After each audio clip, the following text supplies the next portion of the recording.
Hello students, today we will start a new topic, that is electrophoresis. Electrophoresis is a technique that is the movement of charged molecules. Electrophoresis is the movement of charged molecules under the influence of electric field. That means when electric field is applied, the molecule which has some charge moves in under the influence of that electric field and there leads to their separation from each other. This is also a technique of identification and quantification, but in that case the molecule should be charged, like the protein, nucleic acid, DNA, RNA.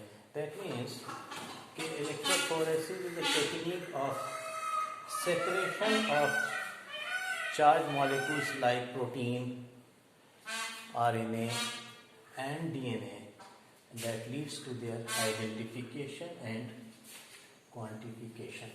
This is a method of identification and quantification of charged molecules like nucleic acid and protein molecules.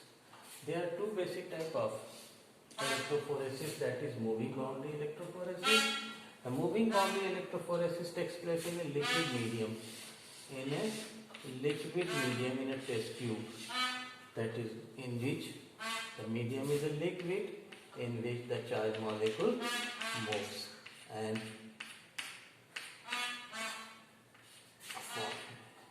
arranged in different layers. Whereas in the zone electrophoresis, the electrophoresis takes place in an inert medium in which the charged molecule moves through a inert medium. That medium is porous, having certain pores through which the molecules passes.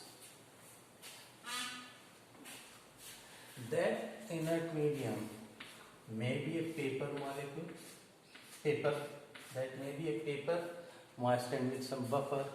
If the matrix is a paper, then the electrophoresis is known as paper electrophoresis. And in most cases, the matrix or medium is gel.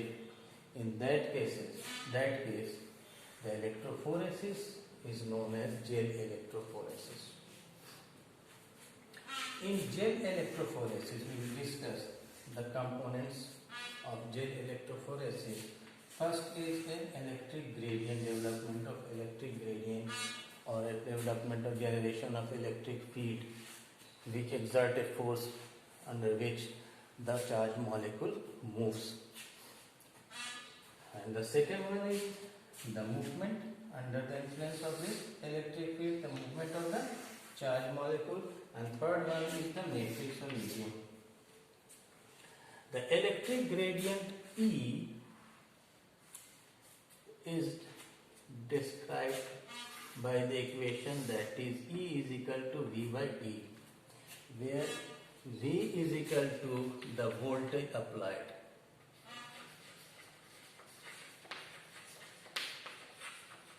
The voltage which is applied, that is V divided by the distance between the two electrodes, which is D. That means the generation of electric gradient depends on two parameters, that is the voltage and the distance between the two electrodes. Larger is the distance, less is the electric gradient. That is the electric gradient is generated when a voltage is applied in a medium, and that electric gradient exerts some force on the molecule under which the molecule starts moving. That force can be expressed by this equation, that is F is equal to EQ. F is the force generated by the electric gradient on the molecule, and the Q is the charge on that molecule. That means the force is the product of electric gradient and charge on the molecules. molecule, and that force create a movement, or under the influence of that force the molecule start moving with a velocity v, and that v is expressed by the equation that is eq by f. E is the electric gradient, q is the charge, and it is divided by the f, that is the force of friction, the force which opposes the movement of the molecule. That means that this friction force opposes this force, and this friction force depends upon this F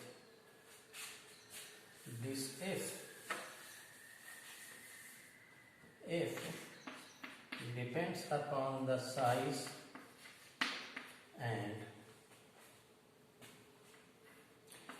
shape of the molecule. This depends upon the size and shape of the molecule, pore size of the matrix or of the gel, and third one is the viscosity of the buffer. That means a protein or molecule having larger size will show less velocity. Similarly, molecule having a broader shape will move with less velocity than a molecule having a cylinder or a narrow shape. The molecule having a narrow shape will move with less speed than the molecule having a broader shape will move with a less speed than a molecule having a cylinder shape. These two parameters also determine the velocity, and that the molecule having a broader shape will show greater friction force. Similarly, the pore size of the matrix, that means if the size of the pore is less, velocity is less. That means it will oppose the movement of the molecule, and if the pore size is large, movement of the molecule is faster. That means small molecule as well as large molecule will move with equal velocity, whereas the small size pore will interfere with the movement of the larger molecules or broader molecules. So this also friction force depends upon the pore size of the matrix and also on the velocity of the buffer. So these factors determines the force of friction which opposes the movement of the molecule or velocity of the molecule. Nowadays, a more common term is used, that is the electrophoretic mobility. Electrophoretic mobility is a ratio of velocity and electric gradient. That means V by E. V is equal to EQ by F, and this is E. That means the electrophoretic mobility depends upon Q and friction force. That means if a velocity of a molecule is directly proportional to the charge on that molecule and inversely proportional to the friction force. This is the obvious. Electrophoretic mobility, when the friction force increases, the electrophoretic mobility decreases. Similarly, if the charge increases, electrophoretic mobility increases. These are the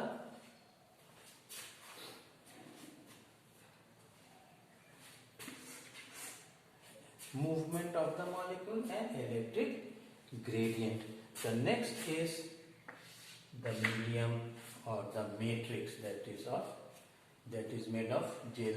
That type of gel we will discuss in the next class. So today we have discussed what are the gel electrophoresis, what is gel electrophoresis, what are the type, and what are the components of gel electrophoresis, that is the electric gradient. That electric gradient determines the velocity of the molecule, charge of the molecule, that also determines the velocity, and the friction force of the medium, that depends upon the pore size of the molecule. So, pore size of the molecule, pore size of the matrix, shape and size of the molecule, pore size of the matrix, and viscosity of the buffer. So that is the today's lecture. Hope you have enjoyed and would have understood. In the next class we will discuss the type of gel. Okay, thank you.